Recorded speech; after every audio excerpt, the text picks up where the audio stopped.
Hello and welcome to Across the Acres, a Beck's Hybrids podcast, where our goal is to connect, challenge, and inspire each and every one of our viewing and listening audience by interviewing others whom have stories or messages to share. And today, you'll notice things are looking just a little different on set. Just a little. You are not Morgan Fitch. I am not. You are Joe Mangas. Much better looking Joe Mangas. I think so. I'm not going to argue with that. Infamous Joe Mangas. The infamous Joe Mangas. There it is. So, ladies and gentlemen, my co-host for this episode is Joe Mangas, my teammate, my friend, my brother in Christ. Thrilled to have you on board today. It's going to be an exciting episode. It is. It's an honor and a privilege to be with you. And you have been interviewed before on Across the Acres. Yes. Yep. So this is Java Joe, in case you've forgotten. Joe. All things coffee. And then for some reason, you chose our guest today, and you chose our director of business, Tom Hooper. Tom Hooper, one and only. Why? I mean, he's a great guy, but he is. But why'd you want to interview Tom?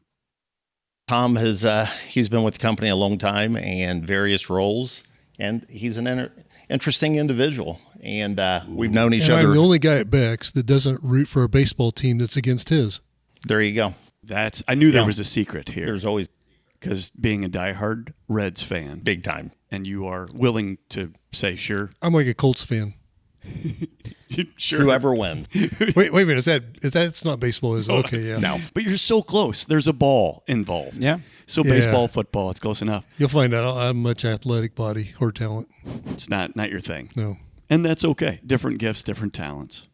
Ooh, before we go any further, though, Morgan, you're still with us, right? Yes. Okay. Hello. How are you? I'm good. How are you, buddy? You're so far away, I'm lonely. I know. I'm in the dark now. You are. I like it. Oh, ladies and gentlemen, he's been rooting for this since the day he got drug into this project to hide behind the curtain. No. I will say, Joe, because this is your inaugural hosting, I was supposed to wear a Cubs shirt. A certain listener told me to. Yeah. He goes by Tim. Ooh. Yeah, imagine that. Yeah. Imagine that. That's just mean. And I completely forgot. That would have ruined the afternoon, but that's all right. Oh, it's supposed to be love here, but whatever. Well, Joe, I'm going to let you take the reins. Sure. And you ask Tom anything you want except the part about him going to prison multiple times. I understand. And then I think everything else is up for grabs. Yeah, you may ask a question. I may not know the answer. Yeah, well, that I'd really doubt. I doubt that too. Yeah, he's a very intelligent man. He is. He's got the answers. But so take it away, my friend, and I'll chime in if and when you need me. But I'm here for moral support. All right. Thank you. I appreciate it. We're gonna have fun. Great to be here with you, Tom. Same here, Joe. Thanks for asking. Absolutely. So, you've been with Beck's 35 years. Came on, many years ago, and you've watched and you've been part of a lot of changes, different roles, and become a dad, a grandfather while you've been at Beck's. Yeah. And you watched your kids grow, and some of your kids now work at Beck's. So a lot of change. And what's some of the things over the past 35 years? What are some of the things that have really impacted you as not only a professional, but personally working for Beck's? Well, I think most importantly, the ability to be the same person at work that I am at home and honestly at church. And I try to be, okay? And I know some people that have seen me at work, they're like, man, if he's like that at church, they're like, well, pray for my church friends, okay? But, the ability to just be a faithful person and use your faith and not have it be, to have it be encouraged, as a part of work, that helps me to not have to worry about work-life balance. I really don't understand it. The people that talk about, hey, I need this work-life balance, I need this. I think that one of the reasons why in working at Beck's, and putting a lot of hours at Beck's is that I haven't had to really worry about that because I can be the same person here that I am anywhere else. You just get the raw, unfiltered Tom Hooper every day, everywhere. I believe that. Take us back 35 years ago. What was it like starting here at Beck's? Obviously a lot of change, much different then, but what was it like starting out 35 years ago? When you were 13. Yeah, we honestly didn't have we didn't have the assets that we have today. You know, we didn't have dedicated delivery trucks with founded in faith and forged in America, you know, on them. And so, you know, if you needed to deliver seed, you went out and first off, you asked Francis if you could borrow his pickup truck. And then you went out and looked for the livestock trailer. You took it over to the hose and you washed and swept it out and washed it out and cleaned it up as best you could. And then you went over to the dock and asked Jackie and Denny, please, if they would load you with seed. And, you know, he took off for delivery. And that was, you know, so things are much different today in a lot of aspects. You know, there wasn't a bag of seed in our warehouse that was on one wooden pallet. You know, we had no mini box, no seed boxes. Those things haven't even been invented yet. That's how long ago it was that I started. It's amazing, all the changes in those years. What do you think's kept you here? What is the one thing that's kept you at Beck's? Well, Sonny's a benevolent dictator. You know, and so that word benevolence is generosity, it's humility, it's authenticity. You know, the dictator part is that it's very clear he's the boss. And, you know, I found out, you know, thanks to Bethany Graham and other people, that I'm kind of a dutiful individual. I'm also very mischievous. But, you know, following Sonny's been easy. Glenda, you know, if you've ever had her almond butter cookies, you know, and when I first started working here, you talk about what's changed, you know, Glenda, she showed up to work full time every day here and was kind of Sonny's personal assistant. And I know that first fall, I didn't know what I'd signed up for, but Glenda and I were here a lot of evenings alone at the office. And people might think, well, what was going on? We were typing out the Practical Farm Research booklet. And, you know, spent a lot of time with her and she was helping me with improving my English and minimizing my mistakes typing and those type of things. And I was kind of introducing her to some new software where we could actually make charts in the computer instead of, you know, drawing graphs by hand. And so it was an interesting partnership. But, you know, Glenda, Sonny, Scott Beck, a thoughtful man, you know, chose to come back here to Beck's as opposed to pursuing, you know, his passion of ministry. And I think it's kind of unique that he's able to, you know, to be a minister to people, to be faithful to God's word. But, you know, he does that being involved in his family-owned business. And, you know, those are the things that, I mean, there's lots of things. Tim Wisman, you know, he roots for the Cubs. I mean, gosh. Poor guy. We graduated from high school together, right? You know, so if you have friends and family and people here, it's just fun to come to work. When you come to work in a place where everybody's got a positive attitude and they're working as hard as they can with the skills and talents that God's given them, it's just easy to keep coming back every day. I agree. I think they make it very easy to come in each day where it's not a job. It's just a place we come to help people and help farmers. So it's a lot of fun. You talked with me earlier when we interviewed for this. You talked about some of your mentors, maybe Sonny, Lee Rulin, and the impact that they had on you. I think especially Lee, when you came in, because obviously the environment was changed, or, you know, was very simple back then with Lee and Sonny. But what are some things that you took from Lee back in the days when the company was much smaller? You know, I'm a competitive guy, kind of driven. And at the completion of the first day on the job, I'm getting ready to leave, and Lee says, "Come on in," with his big smile, and you know what that's like. And he invited me to his office and asked me how things went. I said, "It's great. You know, I'm kind of getting the hang of this computer thing, but I had not mastered it at all. I think I made about 17 mistakes the first day, which Drenda was not at all shy about telling me about that. But, you know, I told him, I say, "Hey, this seems great. I think, you know, I'm going to stick it out here." And he says, "That's good." He goes, "But don't expect us to be friends." And, you know, that guy, he spent 20 years, you know, investing in me. And, you know, I still remember saying, "Hey, Tom Hooper," he goes, "you know, can you just worry about winning the war? You don't have to win every battle." You know, and if anybody knows me very well, I still today have to think that a lot of times, that you don't have to win every debate and every battle with, you know, every person and every situation. You know, think about the bigger picture. Think about the long road and the long walk. And so, you he was an amazing people person. His thoughtfulness, his kindness, his generosity. I know after he passed away, I was kind of involved in helping the family to put things together. And there were some people that posted some things, about Lee. And one of his classmates told a story that I think epitomizes who Lee really was. And it talked about a classmate that they had who was in the hospital down in Indianapolis and was dying of cancer. And the hospital wasn't allowing visitors. And so Lee didn't take authority saying, well, this guy can't have any visitors. And so he put together this campaign. It was like, okay, write letters. We're going to go see him. And they did. They went and saw him in the hospital and took him all these gifts and letters and all those things to, kind of make his end of life special and to treat him uniquely. And so, that was Lee Ruland. He's a people person. He was motivated, high energy, high passion. Just a great, great man. Absolutely agree. 100%. He was one of a kind, definitely. Tell us, because honestly, I don't know the story.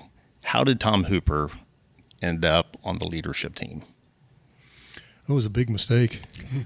Well, that was the bet you won. Yeah. I think that was the one time. I think Sonny and Lee got tired of me just pestering him with notes of we ought to do this and we ought to do that. And, here's these problems I see and here's a solution. And, so I just asked a lot of times, I want to know what goes on in that boardroom and those meetings. It seemed like Lee and Kyle Smith and Sonny would go in there for hours and they would come out and they would have our new hybrids selected and Kyle would have descriptions of them and they have the prices set. And I wanted to be involved in those conversations. And so I kind of just stuck my foot in the door and Sonny let me stay. 'Cause what year was that, Tom? I think officially we kind of put the management team together in 1994. Wow. Okay. I think that's the right date. You were still a youngster then, Yeah. relatively speaking, and young at Beck's, and man. Yeah, that's 30 some years ago. Yeah. Yeah. Wow. None of us knew what we were doing. Well, Lee and Sonny did, but the rest of us didn't. So it was Dr. Kevin Cavanaugh and myself and Lee, and Sonny. That and then with Scott, made up the leadership team. And so you had Scott and Kevin and I were all pretty close in age. Okay. And Lee and Sonny had been together since 1972. So they'd been together for 20 plus years. Mm-hmm. And so they kind of brought us three youngsters in to be with them as a part of doing what they had been doing for a long, long time. And, I think what's nice about that is they made us feel like all of these things were new subjects that they hadn't crossed the bridge on before. Mm-hmm. And they let us have input and guidance and, but yet they kind of knew, so that's that benevolent dictator type of, they knew where they wanted to go, but they made us feel a part of the creation and the direction of where things were going real early on in our career. That's a gift. And what they were able to teach you and the wisdom they were able to impart, I don't know how you put a price tag on that.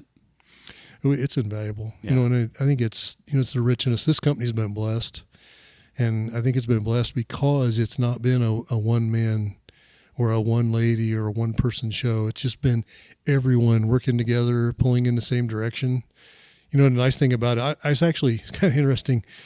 Today, Sonny passed out kind of some history of some things that he had done, talks he had given, papers he had written, in the 80s and different times. And so there was actually a presentation that he gave to the Top Farmer Workshop in 1988 at Purdue, June of 1988. And the last of the three-part paper he wrote said, how is Beck's going to survive and thrive in the 1990s? And it had three things in it. It said one was we're going to have regionally selected products, use product selection. Second thing is we're going to be really good at this thing called practical farm research. We're going to continue to get better at it. And the third thing is that, we're going to be really good at marketing other people's stuff. There's this biotech stuff coming like Roundup Ready corn, Roundup Ready soybeans. Realize it was 8 years after this before Roundup Ready soybeans came on the marketplace, okay? And 11 years later before Roundup Ready corn came into the marketplace. And Sonny was already talking about those in a paper to farmers in 1988. And we're still trying to do regionally selected products well, and we're still working hard because, practical farm research is an important thing, and it's still growing today. A lot of smart, good people are seeing Sonny's vision. That's almost 40 years ago that he wrote that paper. Yeah. So when you do the same thing for so long, right, just keep getting better each day. Just keep doing it. It's worked. Oh, absolutely. How close am I to the question? Right on. Okay, good. I think you nailed it. Yeah, you nailed it. You told me, Tom, when you were growing up, that watching your mom and the way she made decisions in her life impacted you on how you have made decisions throughout your life and into your adult life. Can you speak to that a little bit and how that, that's a real critical part in anyone, I lost my biological father about a week after my 7th birthday. And so my mom had to kind of, be a mother and a father to a family. And so she decided, we were living in Villa Grove, Illinois, just south of Champaign. And she had grown up in the Terre Haute area. And so she moved back closer to family, a little town of Riley, Indiana. And about 6 months after my father had died, my mom was introduced to a guy on a blind date. And 29 days later, they got married. And so that guy, Carl Newcomb, became my father. In I guess according to definitions, he was my stepfather, but he was my dad. And my mom made that decision. In 29 days, she's going to marry that guy. And they were happily married, faithfully married for 45 years until he passed away in January of 2017. And so, great man. And so a lot of who I am today is because of Carl Newcomb. Mm-hmm. It's impressive. But yeah, I learned my quick decision-making from my mother. Obviously, 29 days says a lot. And what little good qualities I got from Carl Newcomb. In those 29 days, she was also trying to settle in her mind, because how many siblings did you have at the time? So I've got a biological sister that's 2.5 years younger, Julie. Okay. And then Carl Newcomb had a family. He had 2 kids. And so then she's going to become a mom to 2 more. She was making a lot of decisions in 29 days. Yeah, and they were already talking about having kids already, in that first 29 days.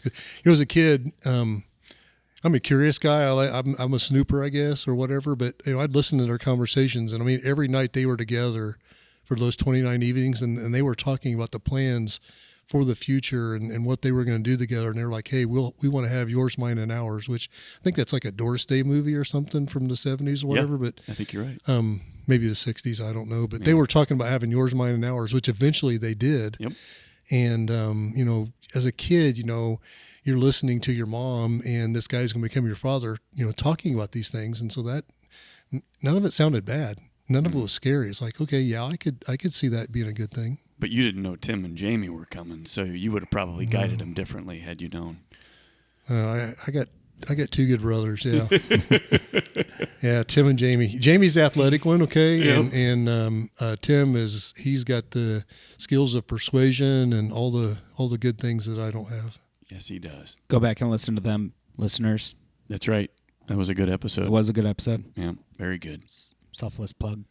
Yeah. Mm-hmm. So yeah, my mother's still kicking. At 80, she'll be 83 this August, and at 83 she still lives by herself. Mm-hmm. We tried to help her move. We moved her in a condo because she still demanded that she was going to mow her own yard, even though we'd hired people to mow her yard. They didn't do it right. They left 2 blades of grass, sticking up too high, and she had to shovel her own driveway in the ice. She actually fell and broke her leg one day and yelled for neighbors. Nobody heard her. She had left her phone in the house, and so she crawled in the house.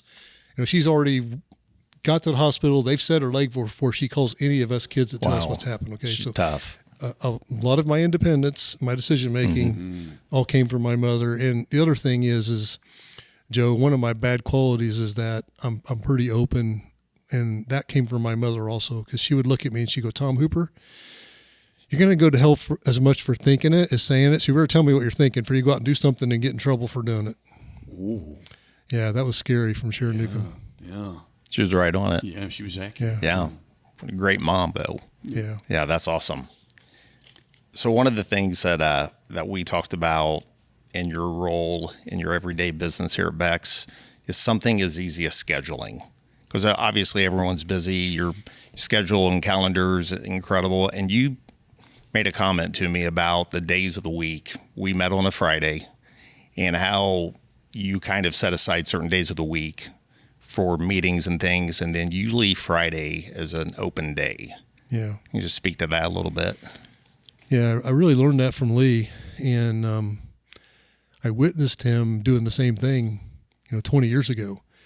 And honestly, I didn't understand really then why he was doing it, right? He kind of set Fridays apart as a sacred day and didn't have a lot of things scheduled. But what that allowed was him to kind of react to things that, people needed that weren't maybe planned, emergencies or whatever. Just allowed for more casualness in the day. And so today I understand why he set those days aside. You need a little bit of time. Sonny calls it feet up on the desk time, where you can just sit back and think about going forward. Tom Foreman, he introduced me to a word called kairos, which kairos is kind of a Greek word for reflection or thought, or, kind of thinking about what we need to do beyond just today in the future, and a little bit of planning. And so Fridays allow that space and time to collect your thoughts and to think about, okay, what's the priorities of what we need to do? And more, it's not about not putting out fires, right? But it's about what are the things we ought to do beyond just putting out the fires of day to day. Right. Although I do believe, Joe, it's most important to live in today and experience today fully and not worry about tomorrow. Absolutely. But, spending those Fridays, those are really nice. And I learned that from Lee.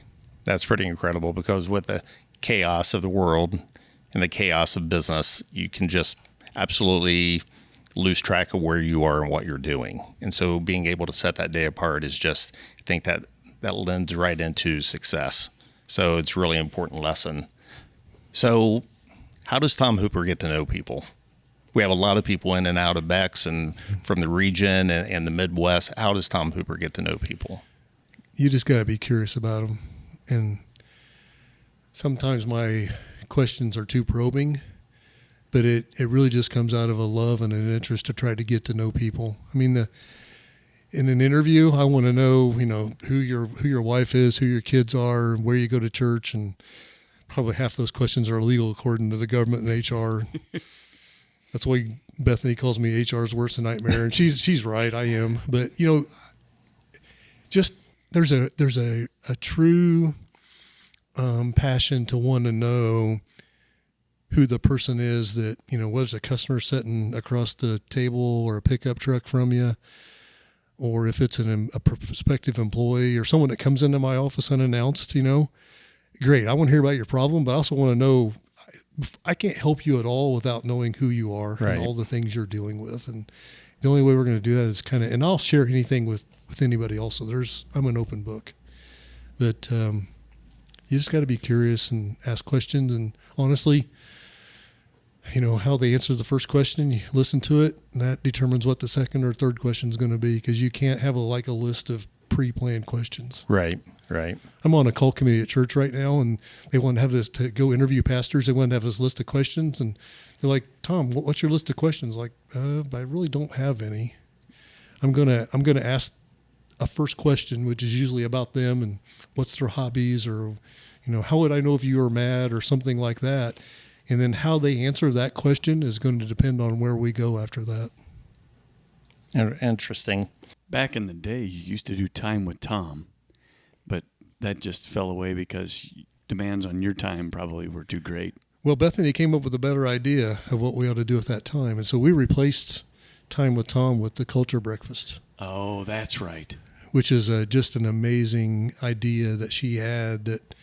And there's maybe some other people that influenced her in that and had input into it, but she's the one that was brave enough to come to my office and said, hey, would you be willing to give up this time and do this? And it's been a great add-on to Beck's, because before, the time with Tom was kind of limited to salespeople or people related to sales. Well, now it's the whole company. And, as big as we are, I just think it was really providential that she had this idea, is like, hey, let's get a chance to at least meet all the new people that are coming in, and the blessings are just many. And I thought it was a good idea, but I really didn't know how good of an idea it was until we've implemented it, and getting to understand just, how good a job our hiring managers do in terms of who they pick for people, and just learning a little bit about the people and what they're doing is like, you just smile, think about, okay, this person's going to Coon Rapids, or they're going to go work at Mount Pleasant, or they're going to drive a delivery truck and represent Beck's. Like, yes, that's who I want representing Beck's. I mean, it was a great idea, and that's what we did. It was like, okay, scratch time with Tom. Bad idea, better idea, culture breakfast. And you get to most of those culture breakfasts? I prioritize going to them, yes. Good. Yeah. That's good.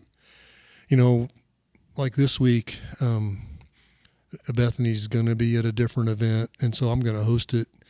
And she won't be there, but most of them, we try to both be there. Okay. It really works better when we're both there. Yep. She brings a great, just amazing essence to the meeting, and then I like it when I'm there because I get, selfishly, I get to learn new employees that it's really difficult to get to learn them and know who they are if I'm not at that breakfast. So, who's going to make the eggs? I will. Okay.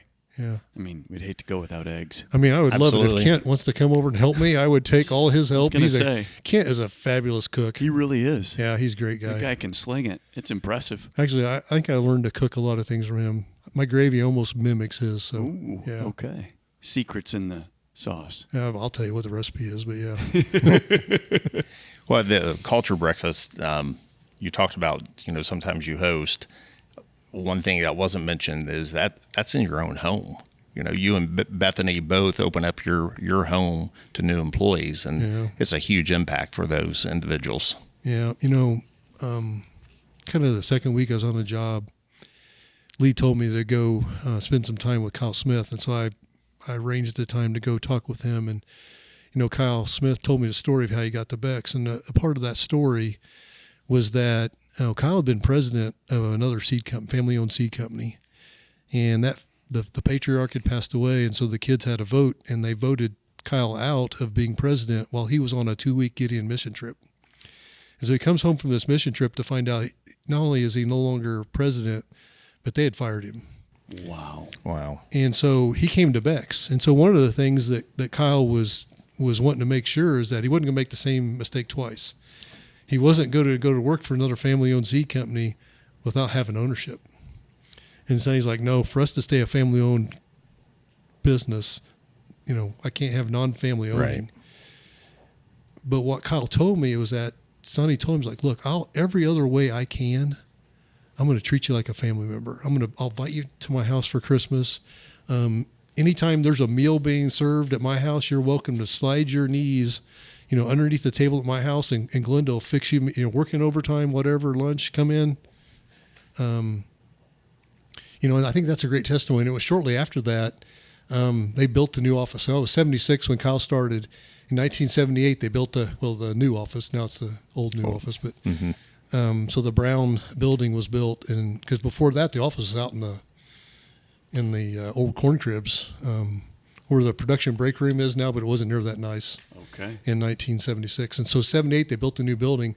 As a part of building that new building, that had a kitchen in it, and so starting with then, employees like Kyle got to come in and have lunch in that kitchen, so they didn't have to go anywhere to eat. And Glenda and other people who helped. Rita was the person who made meals and stuff. So like the guys who were working and planting corn or harvest time, that's where the production meals were made. And so it was trying to treat employees like family, even though at the same time they don't have the opportunity to be an owner of the business. Right. And so that's how you learn about family. That's how you learn about who Bex is. And, Kyle Smith's an important part of, think about this. How likely, if Kyle hadn't said, hey, I want to be a part of the family, and Sonny hadn't offered him lunches and started doing lunches and put a kitchen in there, how likely would it be that maybe employees wouldn't have a cafeteria where they could go have a meal, right? We had a new truck driver started at Culture Breakfast 4 weeks ago, and he told the story. He's like, one of the reasons I wanted to come to Beck's because I drove for another company and I'd pick up loads of seed there. And he goes, I always tried to schedule my pickup loads at Beck's around noontime so I could have lunch in their cafeteria. He goes, your meals are great. Wow. It's the little things make the biggest difference. It's an incredible program. I mean, being able to share. Kyle Smith, another good guy. Yes. Mm-hmm. Yeah. Another influential person on me. If you could summarize Kyle's, Sonny's, Lee's, their impact on you, all three of those guys were like dads to you in many ways. How do you summarize all that? What's the way they leave impact on you, and how do you hope to leave impact on others? It's what you try to do as a dad, and then you get better at, hopefully, as a grandpa. And it's what maybe you get better as you maybe start out as a manager and you really try to transition into a leader. So what I think they did is that they purposely invested in my case, a young man who they saw potential in, that even though it was difficult at times to invest in him, they made a commitment to investing in me over a long haul. And eventually then, while it probably seemed at times they weren't going to get a return on that investment, that hopefully maybe eventually, Sonny, hopefully we've returned to a little bit of a return on that investment. So they purposely invested in me when at times I know it was probably really, really hard. I got a lot of my friends, if they're listening to this video, they'll say, yep, we know exactly what he's talking about, right? When those moments happen. Choosing, okay, it's choosing to stay committed to a relationship. Boy, that's hard, isn't it? Yeah. But those are the greatest returns on Yes. that investment. Yeah.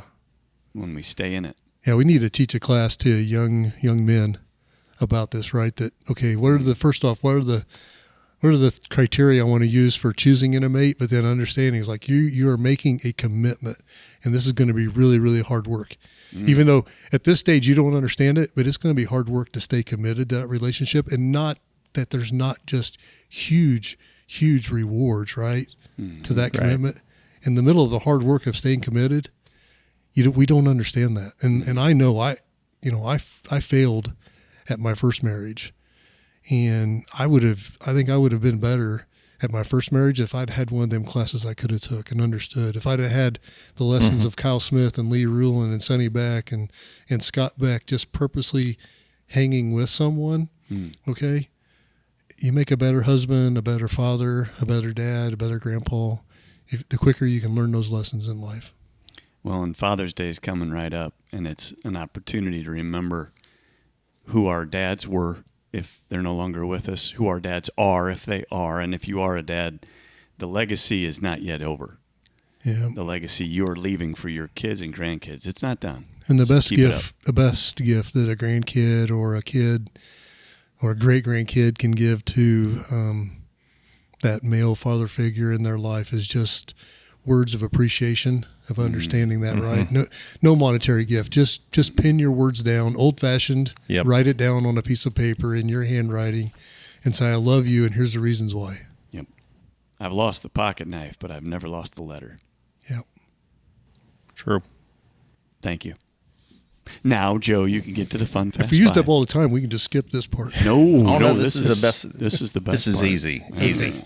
Oh, easy. I'm intimidated. David, do you know these questions, or did he hold them from you? I'm totally in the dark. Wow. I feel so much like Morgan Fitch right now. I don't even know how to. Yeah. Vanilla with chocolate, 7. Oh, it's something to do with Social Security number and bank accounts. Okay. I think. Well, we're done. Yeah. Okay. All right, here we go. Flying or driving? Oh, flying. Even back in the day, you'd rather fly, no driving? Oh, yeah. For a while there, I had a pilot's license. Oh, okay. Yeah, and Sonny's like, Hooper, you're not a good enough pilot. We're going to get professional pilots, and we're going to get jets with 2 engines. I don't want you flying a plane can on hang your it own up. anymore. So, yeah. But, yeah, that's one of those times. That's another one of those influential. I was a tough manage, yeah. Yep. Coffee or water? Oh, coffee. There's water Absolutely. in coffee. You get both at the same time. There you go. I agree. Morning person or night owl? Oh, I'm definitely morning. Absolutely. Early to bed, early to rise, early bird gets the worm. All the things. Favorite part of the day? Right now. Right now. As in the right now. You know, my favorite time of the day is, so laying in bed, going in bed, and just reaching across and just touching my wife and feeling her warmness, okay, and her softness and the firmness and just being able to reach out and touch her. There's probably the only thing that tops that is waking up in the morning and seeing she's still warm and there, right, and she hasn't escaped. Yeah. Yeah. Sonny told me one time there's 2 things he doesn't like. One is going to bed and the other one's getting up. I'm probably just the opposite. I love going to bed, but I also love getting up. Absolutely. Email or face-to-face interaction? Oh, face-to-face. I hate emails. Too many of them. Yeah, and AI creates them, and it's like hit that X button, just delete. We had a big discussion over email. Okay. Versus face-to-face versus texting versus yes. There's probably a lot of people right now saying he is the most old-fashioned dude you've ever seen. I mean, email's a great way to document things, and it's a lot cheaper, better than snail mail and all that. So it's the second best form of communication possibly. Then I hate texting. Texting's worse than email, and then Slack and who knows what other myriad of ways we've got of communicating. Facebook Messenger. But yeah. All the things. Face-to-face, then a phone call, then an email, then a text. Last question. Yeah.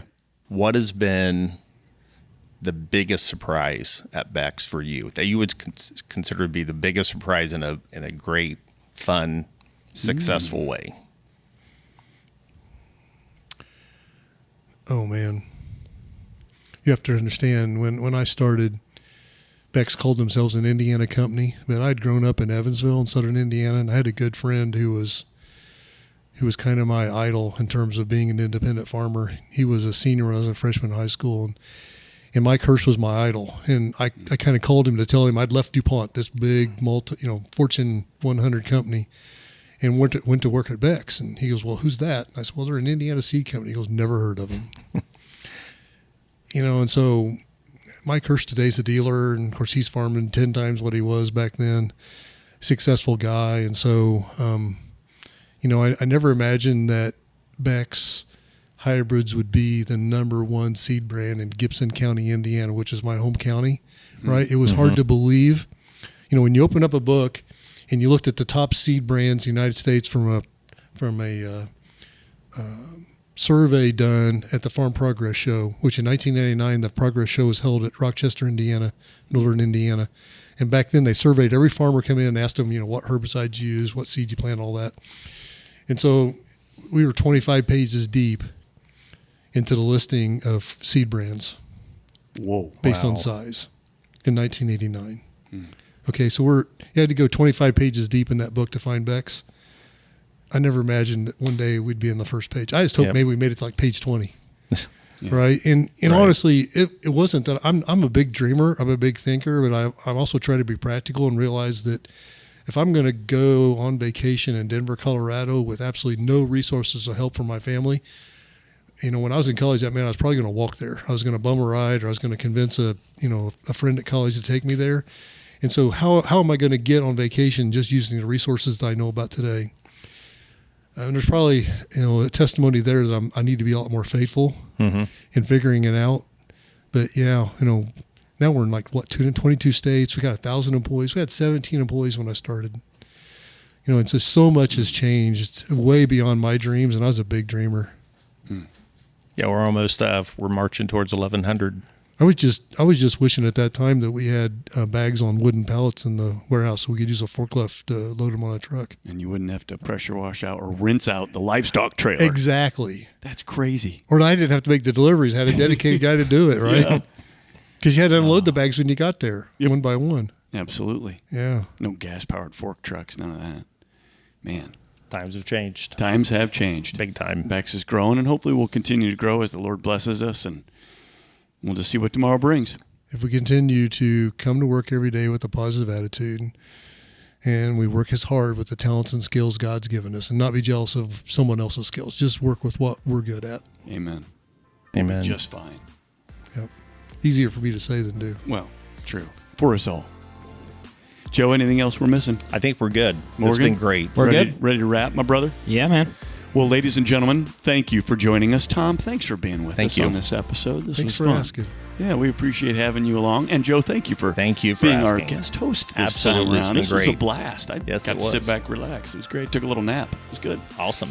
So please join us next time on Across the Acres, where our goal is to connect, challenge, and inspire. Please give us a 5-star rating and review on the podcast provider of your choice.